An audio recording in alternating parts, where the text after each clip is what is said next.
ನಮಸ್ಕಾರ ಸ್ನೇಹಿತರೆ, ಎಲ್ಲರೂ ಹೇಗಿದ್ದೀರಾ? ಎಲ್ಲರೂ ಚೆನ್ನಾಗಿದ್ದೀರಾ ಅಂತ ಅನ್ಕೊತೀನಿ. ನಮ್ಮ ಎಜುಕೇಷನ್ ಕರ್ನಾಟಕ ಯೂಟ್ಯೂಬ್ ಚಾನಲ್ಗೆ ಸ್ವಾಗತ. ಗೃಹಲಕ್ಷ್ಮಿ ಯೋಜನೆಯ 8ನೇ ಕಂತಿನ ಹಣವನ್ನು ರಾಜ್ಯ ಸರ್ಕಾರವು ಬಿಡುಗಡೆ ಮಾಡಿದೆ.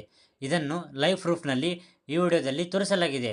ಹಾಗೂ ನಿಮಗೇನಾದರೂ ಗೃಹಲಕ್ಷ್ಮಿ ಯೋಜನೆ ಹಣ ಬಂದಿಲ್ಲ ಅಂದರೆ ಏನು ಮಾಡಬೇಕು, ಏನು ಮಾಡಿದರೆ ಈ ಗೃಹಲಕ್ಷ್ಮಿ ಯೋಜನೆ ಹಣ ಬರುತ್ತದೆ ಎಂಬುದರ ಬಗ್ಗೆ ಈ ವಿಡಿಯೋದಲ್ಲಿ ತಿಳಿಸಲಾಗಿದೆ. ಈ ವಿಡಿಯೋವನ್ನು ಕೊನೆಯವರೆಗೂ ನೋಡಿ ಸ್ನೇಹಿತರೆ.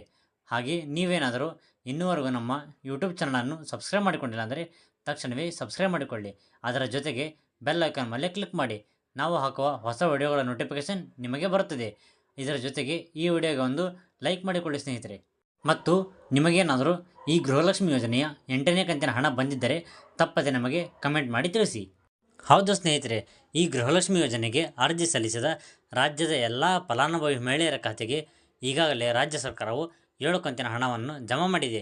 ಇದೀಗ 8ನೇ ಕಂತಿನ ಹಣವನ್ನು ಕೂಡ ಅರ್ಹ ಫಲಾನುಭವಿ ಮಹಿಳೆಯರ ಖಾತೆಗೆ ಜಮಾ ಮಾಡಲಾಗುತ್ತಿದೆ. ಆದರೆ ಇನ್ನೂ ಕೆಲ ಮಹಿಳೆಯರು ನಮ್ಮ ಖಾತೆಗೆ 8ನೇ ಕಂತಿನ ಹಣ ಬಂದಿಲ್ಲ ಎಂದು ಹೇಳುತ್ತಿದ್ದಾರೆ. ಅಂಥವರು ಏನು ಮಾಡಬೇಕೆಂದು ಈ ವಿಡಿಯೋದಲ್ಲಿ ತಿಳಿಸಲಾಗಿದೆ. ಈ ವಿಡಿಯೋವನ್ನು ಆದಷ್ಟು ಕೊನೆಯವರೆಗೂ ನೋಡಿ. ಮೊದಲು ನಿಮಗೆ ಒಂದು ಕ್ಲಾರಿಟಿ ಕೊಡಲು ಇಷ್ಟಪಡುತ್ತೀನಿ.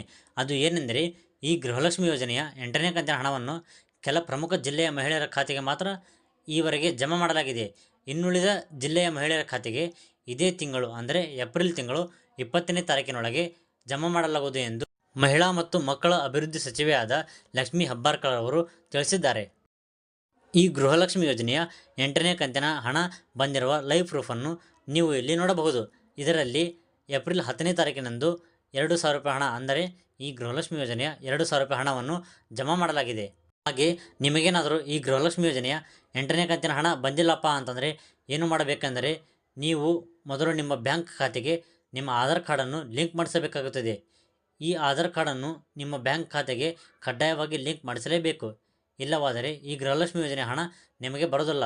ಹೌದು ಸ್ನೇಹಿತರೆ, ರಾಜ್ಯ ಸರ್ಕಾರ ತಿಳಿಸಿದ ಹಾಗೆ ಈ ಗೃಹಲಕ್ಷ್ಮಿ ಯೋಜನೆ ಹಣ ಪಡೆಯಬೇಕೆಂದರೆ ನಿಮ್ಮ ಖಾತೆಗೆ ಆಧಾರ್ ಲಿಂಕ್ ಆಗಿ ಕಡ್ಡಾಯವಾಗಿರಬೇಕು.